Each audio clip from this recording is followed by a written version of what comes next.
So welcome to the Business Spotlight Series. My name's Mark McNulty, and I'm president of Action Coach Bluegrass. And today I have with me Lars Griggs, who is the CEO of Woodall Roofing and Exteriors. Welcome, Lars. Good to be here, Mark. Thanks so much. So today we're going to be talking about Lars' business, his journey to leading this business for the owner, and the challenges and best practices that he's experienced and gone through, and share a peek on what it's really like to run a business these days. So if this is your first time on the channel, please go ahead and like and subscribe so you get notifications of future interviews as they drop. So Lars, welcome, and thanks again for being here today. Yeah, it's good to be here. So tell us a little bit about Woodall Roofing and Exteriors, and how you got to become CEO and running the business for the owner. Yeah, Woodall, it's in the name, Woodall Roofing and Exteriors. We're a full service roofing contractor. We have a residential division, a commercial division. Been in business since 2005. I started with Woodall about 4 years ago. My background is in construction. I went to school for construction engineering, and I've worked in multiple phases of commercial, heavy industrial type of contracting until I got to Woodall. Woodall was a fast-moving business. I came to Woodall excited about just the innovation aspect of everything. It wasn't really roofing that drew me here. Our owner had a really good vision for what he wanted. And so I started here as a project manager, managing projects for the commercial division. But I'd say a good half of my time here from almost the very beginning was working on how do we grow the business, and trying to think outside the box of some things. So it's kind of been a long journey for me here. I've served in multiple roles and kind of worn multiple hats, and been involved in the leadership team and like kind of steering the direction of the company. And we've grown 32% over the last 5 years if you use a compound annual growth rate. So there have been several of us along that, and multiple iterations of team and who's on the bus and who's off the bus and things like that. So, but most of my time's been spent commercial, and then took over as the CEO to kind of continue the growth and to expand. So, when we talked last week, you shared a little bit about, that during that 4 years, there's been a lot of change that's made Woodall really a different company today that you're leading versus the company that you were hired into. Yeah. What's that journey been like? Yeah. So that was difficult, actually. So when we got here, our owner had a vision, but his team really wasn't rallied around that vision. And so we had to kind of deal with those issues and roadblocks. And a lot of the early time of me being here at Woodall, the roadblocks that we faced were trying to find the right people to do the right thing, first and foremost, and second of all, whether they needed to be on the bus or not. And, because, when you're trying to make those plans, you need to surround yourself with the folks that are willing to buy into the vision of where you're going. If you don't know where you're going and everybody on the bus is not ready to go, you're going to have issues, right? So in all of that, the biggest challenge has been the people. It's also been the biggest part of our success. Is once you start hitting a lick on who's on the bus and who is actually bought into where we're going and willing to innovate with you and not get frustrated because things aren't figured out. Because we've grown so fast, there's been a lot of things that have outgrown us in the process. So we've changed finance softwares, we've changed construction, project management softwares multiple times because we've grown faster than they can keep up with the amount of business we're doing. And so one of the other biggest challenges we had was we used to do everything. The slogan of Woodall Companies used to be Woodall does it all. And I used to say that's the biggest problem we've got is we do it all. And so we really, really cut out and said, what do we do well? And then started investing, focusing, and refining what we did well. And when we did that exploded growth because we were actually able to perpetuate the positives that we can deliver rather than doing things that we were just trying to do to keep cash flow running. We got to a point where we had enough of what we specialized in going that we didn't have to focus on trying to get revenue streams from other areas because we were small. We were just growing quick and trying to keep cash coming in the door during COVID and everything else, so that was all difficult. But those are some challenges that we faced, and I think that turned into big opportunities for us in the long run. Yeah, so you kind of said, you're a different kind of roofing company. So Yeah. what's different about you? So a lot of roofing companies, and roofing is a commodity. So a lot of people, whenever they deal with roofing, they look at it as like a transactional process. It's like going to the store to buy groceries. Well, I've got to buy a roof. And so you start looking around, you go, well, I want the best price for my roof. We really don't start there. We start with, what do you actually want? We start asking the questions. So like with a homeowner, we start looking at, okay, obviously you need a roof, but what are you trying to get out of your roof? A lot of companies aren't asking that question. And it seems almost redundant. Like, obviously I don't want my roof to leak, but like, are you planning on being in this house for the next 35 years? If you are, then you might want to invest into some things a little bit different than you would normally. And one of those things might be like a different component that increases the longevity of the system, or possibly a weather tightness warranty or something. And commercially, we do the same thing, but it's really consultative. In the commercial world, a lot of companies just will see what's bidding out there and send the bid. If they get the low bid, then they're done. Well, we really took ourselves out of that market and started really focusing on the types of clients we like to work with and building a relationship that really looks at their full picture. What problems do you have, especially folks that have multiple facilities, and really take that consultative evaluation and go, hey, this building, if you're going to grade it on a scale A, B, C, D, F, you're on a D on this building. You need to focus on this one before you do this. And just being able to provide people with a full picture is much different, because again, most of the time you get a call, they say, hey, come bid my roof, and you put a price together, and then you walk away if you don't get it, or if you do, you do the job. That's the way most people see it. But the way we look at it is a lot more than that. We're going after the hearts and the minds of the individuals we serve. This is about roofing, but this is really about serving this client, not necessarily about just getting this project done. So because of that, that helps us make some value-driven decisions rather than cost-driven decisions. Obviously, you have to deal with cost, but the value part of it is the part that people have a hard time understanding until they go, oh, if I spend $10,000 today, that actually could be $150,000 later because I have hail protection on my roof, and my insurance on my building is for 3% of the insured value, and that's more than the cost of the roof.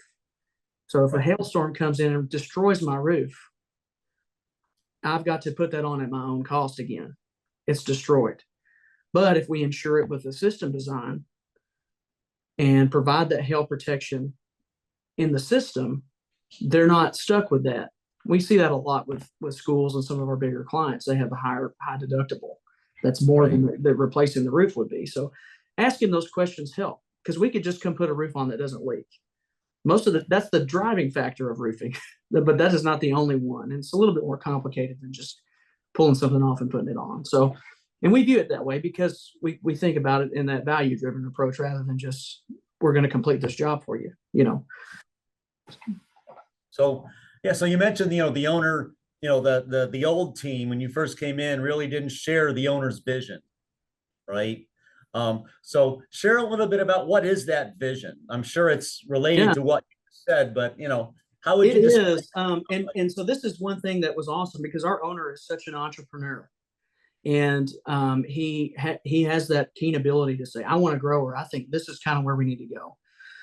But as far as that goes, one of the issues that we were running into is like, he would have the vision, which was great, but getting tracks on the ground, getting boots on the ground, heading toward that vision was hard. And I'm much more of a rallier, and I'll just say, okay, that's what you want to do, then we're going to do it. You say build it, we'll go. And that drives me. I'm driven by that. He's driven by vision. I'm driven by, okay, let's do it. And so anyway, his vision was really to grow a business. In his opinion, would be to grow a business that the Lord can bless, is how he would put it. We want to be the type of business the Lord can bless. So we're going to put ourselves in a lot of positions to grow. And so whenever I would talk with him, and I would get frustrated initially, he's like, I just want to grow. I'm like, what does that mean? And so like for me, I'm like, we need to define what that means, you know? And so the last 4 years have been defining what it means to grow and really posturing ourselves in such a way that we're able to in the right way. Because there's plenty of ways we can grow, but we want to grow in the right way, in a sustainable, replicatable way. And so we're trying to make decisions that are based upon being good stewards of what we have that is ours now, and doing that excellently and posturing for more, whether that be new market, whether that be serving more clients in our area or whatever. We're going to do the best we can with those types of things. So I used to get frustrated because the vision wasn't there for what type of growth you wanted, other than grow, and I want to grow the right way. And then we had to define it. And so what we kind of came up with was the vision is the Woodall way is what we call it here. So we're going to do this roof the Woodall way. And it's something that we've defined in kind of 3 tenets, which is stewardship, excellence, and growth, which I just said. Those are the 3 pillars that hold up the Woodall way, is because we're going to take these things that we've been entrusted with doing and do them in a way that we are using those resources, allocating things, being the most efficient as possible. And we're going to do them excellently. We're going to focus on that first, and then we're going to focus on growing second. Because if we figure if we can do the first 2 right, and we can execute in stewardship and excellence, then growth will be easy. Because our barrier is not ourselves. Our barrier is going to be other things. And the other things are easier to overcome than the things that we can deal with ourselves. So that creates projects that are delivered on time, that creates projects that are more efficient. And we're not, our overhead costs is not through the roof because we're being inefficient, wasting resources, which in turn helps us price these roofs in a more competitive way in the market and things like that. And so those really drive us. So vision is something we talk about here all the time. And it's kind of one of those things that we're all in the right place. We're all moving in that way. So we're all thinking about growth, but we're thinking about growth the right way. And for me, my job is to come in and say, how are we going to grow? He said, I want to grow. And I go, okay, well, how? Well, part of what I've defined, in defining that was that stewardship and excellence part. We need to focus on this and then go this direction. So to him, he wants to grow as big as the Lord would have us to be. That's the way, you know what I mean? And we're going to set ourselves up for that and kind of entrust ourselves to those things. So that, if that helps, I don't know if that answers the question well, but, No,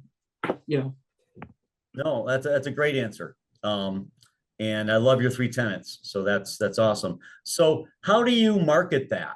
Right? How do you obviously I'm assuming like a lot of roofing companies, you get referrals from happy customers, but you also have to do marketing. And so how do you market that message? Yeah. What's So that obviously we have, the website, we're aware of all the little things that you need to do. You need to be making sure you're getting good reviews, which is way more important than how many dollars you spend on the internet trying to get up to the top. One thing that we have a hard time balancing is how much money do we spend on ads on Google or search engine optimization, stuff like that. So we do all of those scientific type of things that my marketing director is much better at than I am. But what we really try to posture ourselves as the trusted experts. We're not the only ones out there that do this, but we're the only ones that can give you a roof the Woodall way. And that's how we look at it. So when we go out to a client, our intention is to give you a rock solid system, and you're going to get, not only do you get a roof, but you get our team. And so that's a little different. Everybody here is accessible, right, to this homeowner or to this to the business owner. And because of that, and because of the consultative approach, we're asking lots of questions and we're getting across those things. So when we market that, we're marketing ourselves. We're saying, listen, we're committed to continuing education. Our folks are certified inspectors. They're certified in multiple layers of things. We're focusing on making ourselves the expert. We're not just saying, hey, we're experts like everybody else in the world. Everybody's an expert these days. It seems like, that's what you read on the news. Experts say, well, we're trying to show people how we get to that approach. And one of the unique things that we do when it comes to trying to get our name out to folks is we think we've built a really good brand, but if there's a neighborhood that has an old, a big group of houses or something that are all in age that they would need a roof, we'll take and do a mail campaign for 2,000 houses. And then we'll go out, all of our trucks are lettered up and stuff. We'll drive around the neighborhood and we'll put a sign out there. We aren't going to knock on doors. We might put a door hanger on something, but we're not trying to like knock on a door and sell a roof. We're just saying, hey, we're aware that there's a need here. We want to be the people that are top of mind. And so when we're focusing on being top of mind, that's really what we want to be. We want to be the kind of people that go, hey, you need to call Woodall because those guys really know what they're doing, or they're going to take care of you. And even if they do make a mistake, listen, they made a mistake on my roof, but they made it right. That's the type of stuff that I want people to say about our company, is not that we're perfect, but that when we make a mistake, you can actually get somebody on the phone still when they're done. Which is just a huge part of this industry, and has been a big battle. And honestly, not too many people do that well. So it's very easy to just do it right, which is part of being a good steward of the jobs that we've been given and doing them excellently. So if we do that, we're almost kind of setting ourselves up for you're just natural marketing. People just say, hey, these are the people, go call them, So in our area, that's what I would say that we've built. But when we move into a new market, we're starting out fresh, which takes a totally different approach rather than what we've taken, our normal service area where we've been for 20 years. People know who we are. There's no question about that. So that's a challenge that we're going through right now. That is something that we're trying to figure out. How do we do that the way and retain who we are? Because we don't want to be the company that just is selling you something or knocking on your door because you have a shingle blown off and, hey, yeah, we can help fix that for you. But we don't want to be the, I don't even know it, like just a door-to-door salesman for roofing. That's just trying to hope that you pull the trigger on something. We're not trying to be that. We want to be available. And so, but we're not trying to be pushy, so that's a different discussion when we move into this new market. I think that we're having right now, and we're going to continue to have. So when, over that 4 to 5 years when, you were kind of changing, figuring out. So what was the biggest challenge in figuring out who was a good fit and who wasn't? How did you work through that? Well, the hardest thing was figuring out if the person was, like say somebody's having some difficulty in a position they're in, but the hardest part for us was figuring out would they be better in another position or not here? Because, we have a really close knit environment here, which is one part of making when we service our customers, we have a great culture, and that spills out. We don't have guys, screaming and yelling and all that type of stuff, which is really typical for construction. I mean, in my past, is what I'm used to, right? Is like just some really intense environments at times because there's some pretty strong personalities. We don't really have that here. And so, but because of that, because of maybe we have a pretty high level of flexibility here within the company with our employees. And because of that, sometimes we waited too long and kept people too long that maybe shouldn't have been on the bus and moved them around too many times trying to find something that maybe they just weren't for us. That was a big challenge. And that happened several times. Finding those right people. Because I told, like we've discussed before, we stopped hiring for necessary like roof experience as the primary thing, and we started looking at, okay, who's a good person in operations that we know. They may not know anything about roofing, but man, they're operations professionals. They know what we're doing. So like one guy we have here who runs our general operations division, who doesn't really know much about roofing, but is a Six Sigma black belt and has been in manufacturing quality assurance for years. We've had high quality assurance, but when we hired him about 2 years ago, we put a few things in place. We have the highest quality score in the Atlantic for our commercial roofing, which is what he's primarily overseeing, by just putting some it seems off the wall to people in the industry, but off the wall quality assurance controls in on a roof that he used to use on a manufacturing line, and so like using some folks that have such a very wide array and various backgrounds, teaching them the specifics and the technicalities of our industry, but letting them shine in areas that maybe we wouldn't find in the industry already. That's been the difficulty, but that I think that's what has set us up for just some really positive results. And how we've mitigated the issue of finding who and how many, and that's hard. do I get the person before I get the work so we can service it well, or do I get the work and find the person? That is a conversation we have here probably once a month, maybe twice a month, so something we're working through, but I think we've got a good handle on our model. So how would you describe your leadership style, Lars? I am a tenacious person, and it's hard to be around me if you're not willing to go push, like get things kind of across the line. I tend to be, I've done every job here. I've put roofs on, I've loaded trucks, and my leadership style is I try to set the bar high for our folks, but nothing that I'm not willing to do alongside anybody. And I don't know how you would describe that leadership style, but I'm really focused on equipping everybody to the level in which they can be equipped and coming alongside them. So like I tell my leadership team all the time, the way I view myself is I'm at the bottom of this org chart, and my job is to push this thing up and go, okay, let's go, everybody, let's go. And if they're not able to continue to go with us, they might have to get off. You know what I mean? But it's to try to encourage people to continue to innovate.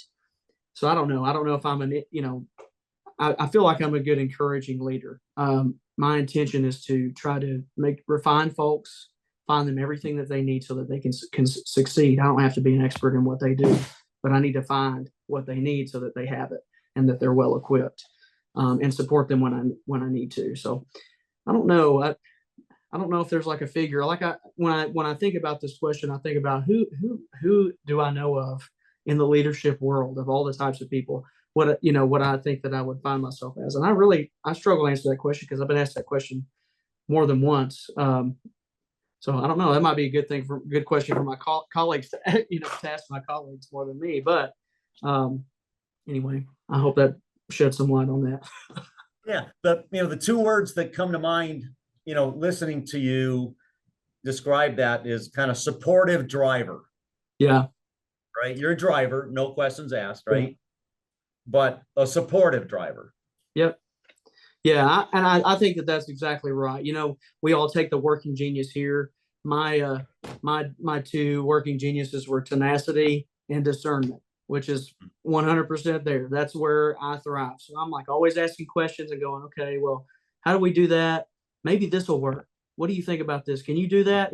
Those are the types of questions that I have. And I'm like, we need to get this done by this day, but how do you think? And I think that's right. I try to be supportive, but we have a mission here, and we're going to move. And that's how I view it. And I'm willing to, I'll be out front all day long, but these people are what make this business, not me. This is not my kingdom here. This is us trying to go after stewardship, excellence, and growth. That's what it is. And so, I try to set the tone and push people to that direction in a positive way. Not, I'm not a slave driver, but a driver nonetheless. Yeah. Right. There's different kinds of drivers. So yeah. So if for what you can share, so come on, what's the 3 to 5 year? Where do you want to be 3 to 5 years from now? I know, the owner wants, grow. So what's the 3 to 5 year growth plan? So we are in the process currently of opening a new office in a familiar market to us, kind of almost a satellite. Within the next 2 years, we want to be operational in a completely new market, to us. And it can be familiar, but it's new. So we are in the process of doing research about where that might be, looking at demographics. We're looking at age of household, median income, all these things that are going to make sense about how do we plant a healthy business in a place that has a need, and roofing is always a need. And so in the next 3 to 5 years, we're looking at having two additional locations apart from our headquarters here in Murray that are fully operational. And so we want to make sure that they retain as much as possible the culture that we've built here at the headquarters, right? So, like in 3 years, I would love if I were to wave my magic wand, we would have a project management system that's scalable, which we're working on putting in place right at this moment, accounting system that's scalable, so that when we start going multi-site, when we start having multiple people and multiple types of people across a large region, which is hard to steward people that are 3 hours or 2 hours away from us, how do we give them the tools that they need to grow something successful in these areas? And so in 3 to 5 years, it's done. It's the way in my mind that, at least 2 locations are done. And we're making a positive impact on that community. We have a successful business that gives good jobs to good folks. That's the 3 to 5 year plan. There's a lot of little steps in there that we've got outlined to kind of get us to that point, but that would be the big goal. And obviously we know that'll increase the revenue of our company and everything like that. So. No, that's great. That's awesome. Can't wait to see you achieve that. So, for listeners, we've been, Lars has shared a lot about putting vision and purpose into a company, and then using that to build the team, to build how we serve our clients, to build the messaging for our marketing. Lots to learn here. I highly recommend you listen to this one a couple times. So Lars, last few questions I've got I got for you here, kind of quick ones. So first, what's been your key to success? My key to success is hard work beats talent. Hard work beats talent when talent fails to work hard. If you can persistently do the small things well, you're probably going to be able to handle the big things when they come, or you're not going to be so blindsided by the big things when they arrive. And so for me, I have leaned into my tenacity to drive and do the research and do everything I can, within reason, understanding that there's a whole bunch of factors that are outside of my control that I can't change. But if I can do the little things well, be just fine with the big things. When it comes to growing, and surrounding myself with people who are already there. And so if I can do the little things well and pick up some of those pieces along the way, that's the key to success. It's like what people say, experience is a cruel teacher. It gives a test first and a lesson later. Well, why don't you go talk to people who've had the test already, so that when the experience comes, you're sort of ready for the test. It's like when you go to school and you're like, hey, asking the upperclassmen, when you took this test, what do I need to know? Right. It's that type of thing. Yeah. You may not do well, but at least you have an idea, and that's a huge part of it. So anyway, that faithfulness in the little things. So yeah. Excellent. So what's your number one piece of advice for other business owners? I think it would be that, we get so bogged down in the details and trying to grow this thing ourselves. What we really do is we posture ourselves for growth. The growth has to come. You can't make people do things, but you can posture yourself for availability for when they do. And so I would say, rather than focusing so much on how do we grow as far as like getting a bunch of revenue in here, posture yourself so that when you do have a bunch of revenue, you're not changing who you are and what your core values are. Right. You keep your core values and you're able to grow and still retain that, because the danger is that you have to grow so fast that you lose those things you're committed to, like excellence. Right. Your quality starts to slip, or you're not doing as well. And that is my biggest fear. I don't want to lose excellence for the sake of growth. I want to maintain excellence, and then then grow as we need, which is sustainable. That's how we view it here, is like we want sustainable long-term growth, and excellence, I think, is where you put your eggs in that basket. I think that's where you move. So what's a book you're reading or listening to these days, or have recently, that you would recommend to other business leaders? Yeah, this is not really a business. I've got two, if you don't mind. But what my first one is, I just finished reading. It took me like 3 days. It was so good. But a book called The Endurance. It's about Ernest Shackleton and a voyage that they did around World War I to cross the Antarctic, and they got stuck there in the worst place in the world, most difficult place in the world, and all his crew survived. One of the biggest things that I learned from that book is he hired people that he liked. It was to bring on this voyage across, the sea using a boat boat that had a steam engine on it to the most perilous place in the world. You know, I think about all that now. I'm just encouraged. Like, he had professionals on his boat, right? There was meteorologists and cameramen and people who, you know, were real professionals. Okay. But he hired them because he thought they would fit, which is mind boggling to me. And they all survived. They stayed, Right. you know, like some of the things in the book, it talks about, they stayed positive in the middle. Then they were like in the Antarctic for like a year and a half with no radio, no nothing, and we're on their own. You know, it's just crazy to think of that. Another one, we're doing a book, professional development study here at the office through the book called Crucial Conversations, which is an amazing book because we all have conversations and they all get crucial really fast. And so my thought process is if you're a better communicator at home for this book, you're a better person for it, and you'll be a better employee here because we can actually talk about something and deal with something rather than dealing with each other. Let's deal with this issue rather than dealing with each other, because it's really not about us and, you know, me and you. It's really about, we're focused on this goal, right? So those are some two books that I think that highly recommend that I've been just going through recently. Okay, awesome. So before I ask you my last question, so if people want to get in contact with you, learn a little bit more about you, what's the best place for them to go to learn about you and then contact you? The best place to get in touch with me if you're just out, you know, like on the internet or whatever, is probably LinkedIn. I have no other social media. I'm a little averse to it. I only have LinkedIn for professional reasons. So like if you want to get in touch with me to ask questions about that, on LinkedIn is a great place to connect. And then my website or on our website, woodallcompanies.com. My email's on there and our phone number's on there. So easy place to get in touch with me. Okay, awesome.